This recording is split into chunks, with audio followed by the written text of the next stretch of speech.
Pregnancy problem இருக்கிறவங்க இருக்காங்கல்ல, அவங்களுக்கு வந்து என்னென்னா இதில் வந்து ஈஸ்ட்ரோஜன் அப்படிங்கிற ஒரு காம்பவுண்ட் இருக்கனால இது வந்து என்னென்னா ஸ்பெர்ம் மொர்டாலிட்டியை வந்து இன்க்ரீஸ் பண்ணுது அப்படின்னு சொல்லி அதுவும் வந்து வாங்குறாங்க. உலகத்துலேயே ரொம்பவே கேவலமான சூழல் அடிக்கிற இந்த ஃப்ரூட்டை வாங்குறதுக்காக அதை காய்க்கிறதுக்கு 1 வருஷம் இல்லை 6 மாதம் முன்னாடியிலேருந்தே ஏதாவது ப்ரீ புக்கிங் ஸ்டார்ட் பண்ணுறாங்க அப்படின்னா நம்மளால் நம்ப முடியுதா?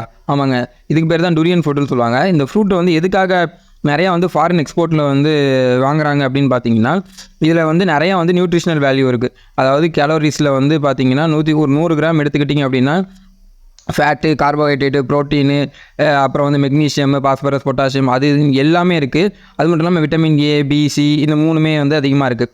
இதனால் வந்து இது வந்து நிறைய பேர் வந்து இது வந்து வாங்குறாங்க. அது மட்டும் இல்லாமல் இந்த ப்ரெக்னன்சி ப்ராப்ளம் இருக்கிறவங்க இருக்காங்கல்ல, அவங்களுக்கு வந்து என்னென்னா இதில் வந்து ஈஸ்ட்ரோஜன் அப்படிங்கிற ஒரு காம்பவுண்ட் இருக்கனால இது வந்து என்னென்னா ஸ்பெர்ம் மொர்டாலிட்டியை வந்து இன்க்ரீஸ் பண்ணுது அப்படின்னு சொல்லி அதுவும் வந்து வாங்குறாங்க. என்ன தான் ஸ்பெர்ம் மொர்டாலிட்டி இன்க்ரீஸ் பண்ணாலும் அளவுக்கு அதிகமாக சாப்பிட்டிங்கன்னா அதோட